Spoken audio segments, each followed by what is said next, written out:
Bonjour.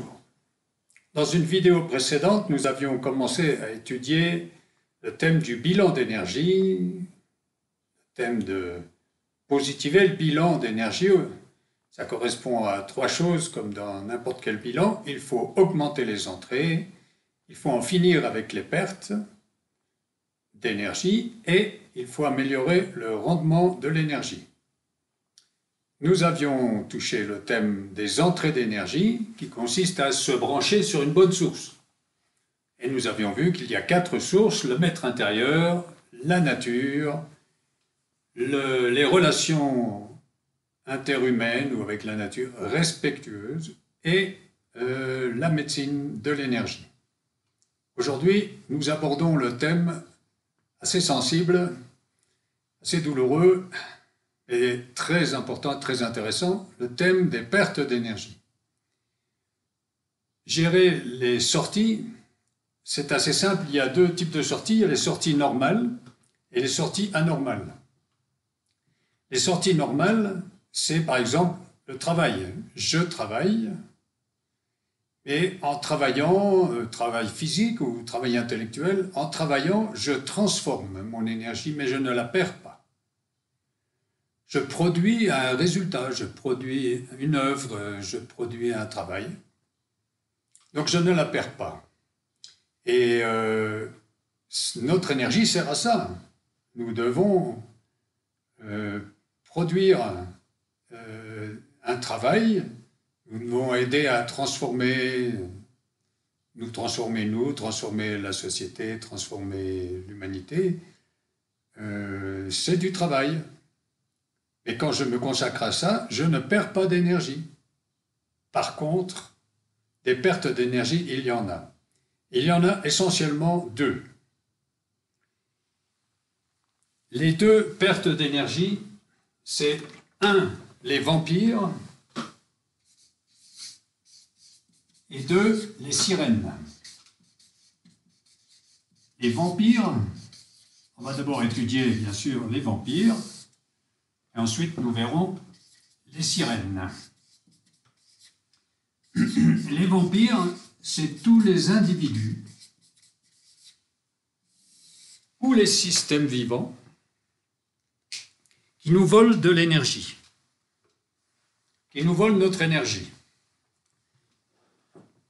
Je précise tout de suite que l'une et l'autre nous volent notre énergie, que les vampires, c'est la perte, disons, brutale de l'énergie. Les sirènes, la perte subtile de l'énergie. Il nous faut apprendre à connaître les uns et les autres. C'est certain, la méthodologie est différente, elle se présente de manière différente, et puis c'est ce que nous allons voir maintenant. Donc, les vampires, ce sont tous les individus ou les systèmes,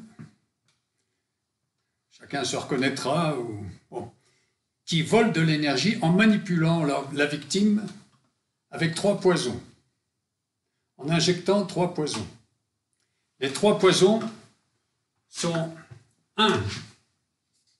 La pitié, 2. La faute,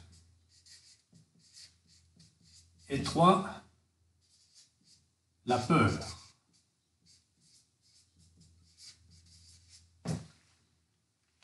Chaque fois que je parle de ça, tout le monde se reconnaît. Enfin, il y a beaucoup de gens qui se reconnaissent. Ils disent, ah oui, alors là.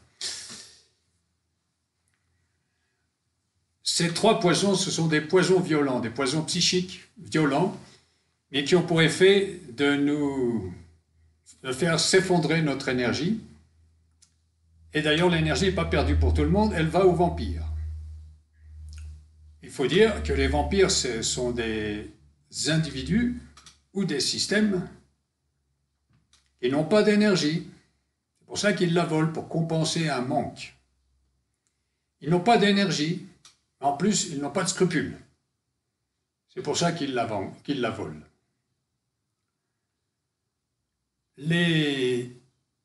Ces trois poisons psychiques sont violents, sont très efficaces. La pitié, c'est oh, je suis pas bien, oh là là, je vais aller à l'hôpital, je suis pas bien, là. Et tout le monde, oh non, mais non, non, non, mais voilà. Ouais. C'est un système de manipulation. Je n'ai rien contre la compassion, mais il faut savoir détecter la pitié et savoir que beaucoup de gens déjà manipulent avec la pitié. Si on résiste à la pitié, alors tout de suite il passe au cran supérieur qui est la faute, le reproche, la culpabilité. Dans certains contextes culturels, le reproche est un sport national, très courant. Si on résiste à la culpabilité, alors le vampire sort son troisième et dernier poison, venin, qui est la peur. La peur sous forme de menace, d'intimidation, de harcèlement. Des vampires, il y en a partout. Il y en a beaucoup, puisque une des caractéristiques de l'humanité, c'est de ne pas avoir beaucoup d'énergie. Et dans cette humanité, il y en a aussi beaucoup qui n'ont pas de scrupules et donc qui vont la voler aux autres, qui se font avoir. Des vampires, il y en a dans le milieu familial. Il y en a dans le milieu professionnel. Le patron indélicat qui menace ses employés. Ah, vous savez, des gens comme vous, il y en a des centaines dans la rue. Tout ça. Menace. La culpabilité, c'est un venin très puissant. Beaucoup de gens sont victimes des trois venins. Il y a des gens qui ne sont pas trop sensibles à l'un ou à l'autre, mais il y a des gens qui cumulent. Hein.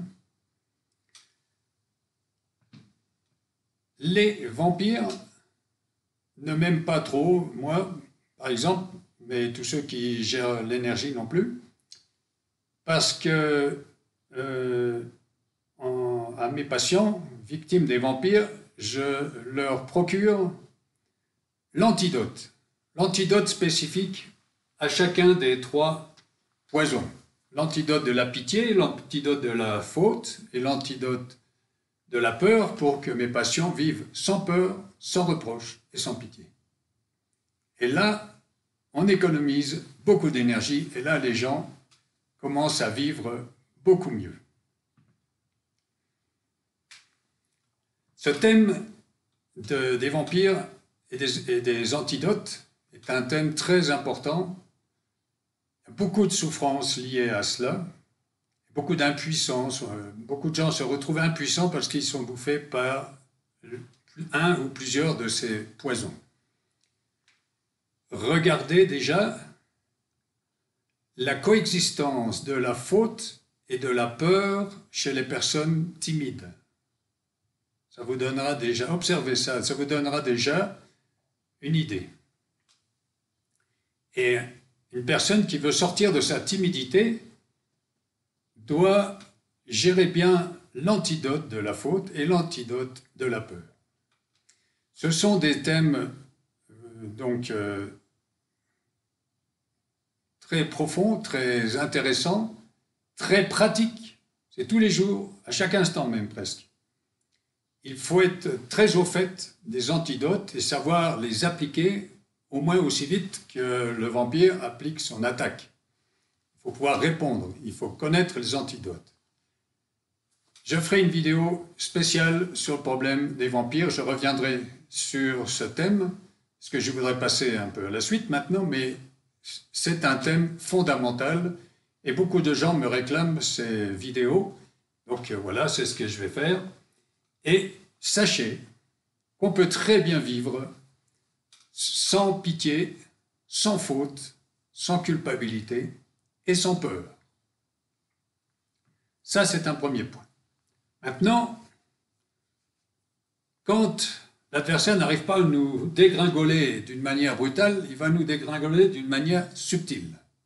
Ce sont les sirènes. Les sirènes, c'est très simple. C'est tout ce qui chante très bien et nous amène au naufrage.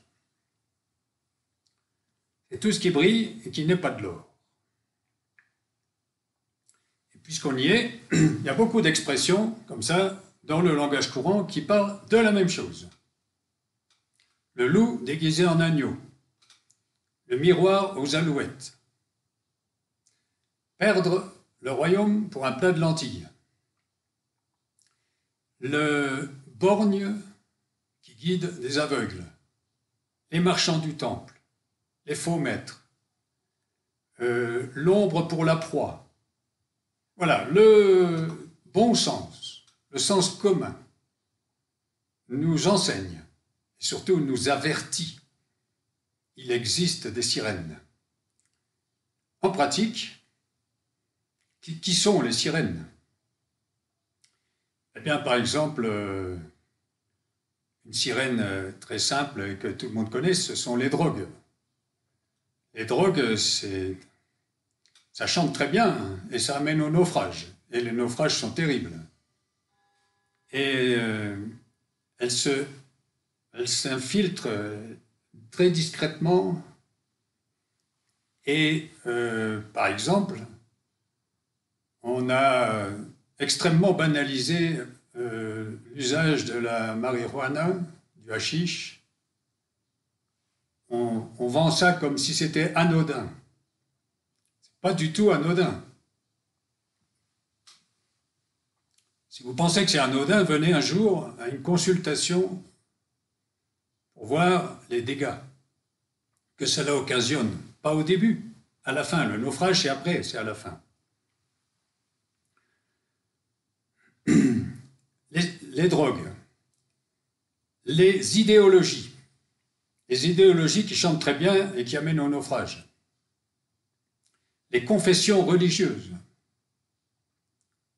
Au nom de Dieu, on a tué tellement de gens. Et là, toutes les religions peuvent se questionner, parce qu'il n'y en a pas une qui ne doivent pas se remettre en cause, en question. Il y a beaucoup de leaders politiques, par exemple, qui se vendent très bien.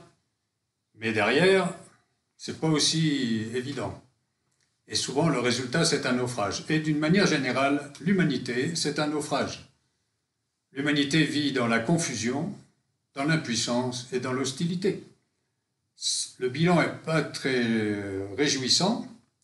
C'est une succession de naufrages. Pourquoi? Parce qu'il y a une succession de sirènes.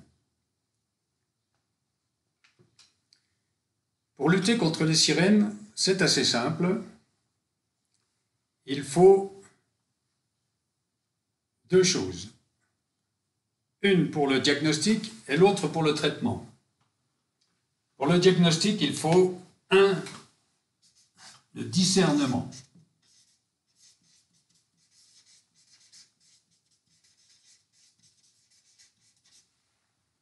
Le discernement, c'est une faculté que nous avons tous, plus ou moins,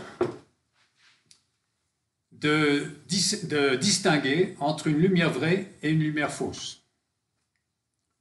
Le problème du discernement, c'est que si on n'a pas d'énergie, on est dans la confusion, on n'est pas dans le discernement.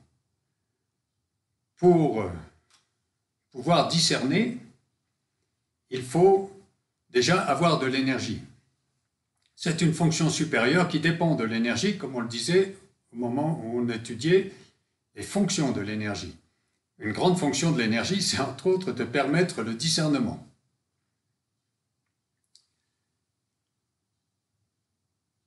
Le deuxième point, pour le traitement, il faut une stratégie.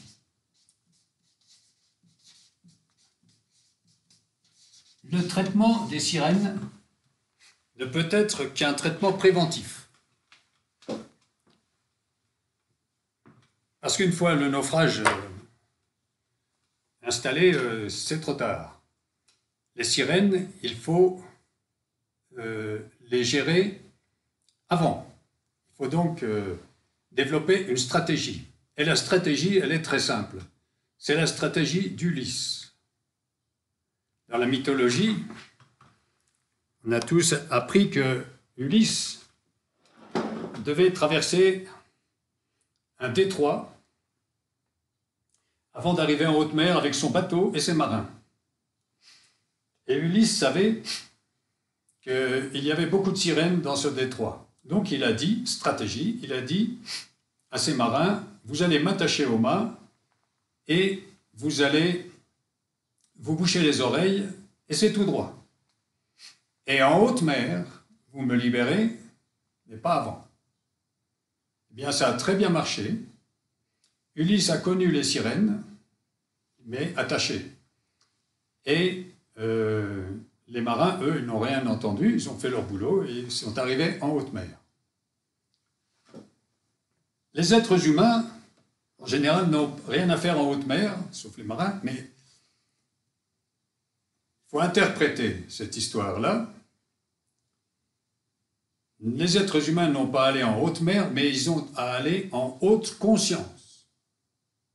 Et avant d'arriver à la haute conscience, il faut passer par un détroit, où il y a très peu de conscience et beaucoup de sirènes. Il faut interpréter la stratégie d'Ulysse. Le mât, c'est notre maître intérieur, qui est une lumière vraie, qui est une référence, qui est un référent. La corde, c'est une pratique quotidienne de contact avec son maître intérieur, avec le référent, avec la lumière vraie. Et les marins sourds, la discipline. Si on veut atteindre les sommets de son énergie, si on veut atteindre la haute conscience, la haute mer, il faut se fixer à une pratique quotidienne de contact avec son maître intérieur. Pour un professionnel de l'aide qui aide les gens à traverser toutes les difficultés, en particulier à augmenter le niveau d'énergie des gens, c'est un grand plaisir, c'est une très grande satisfaction professionnelle que de voir un patient qui a détecté une sirène. En général, le médecin a vu la sirène, mais ça ne sert à rien de le dire, il faut que la personne voie. Et quand la personne voit, c'est un grand soulagement pour la personne et pour le médecin.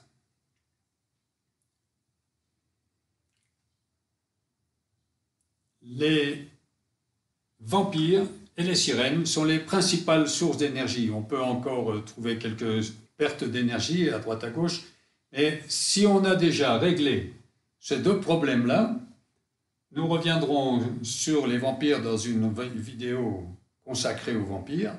Nous pourrons revenir aussi sur les sirènes. Je peux faire aussi une vidéo sur le thème. Si on est outillé, si on a compris, si on pratique et qu'on est vigilant, on peut se débarrasser des vampires et des sirènes et économiser une énergie énorme.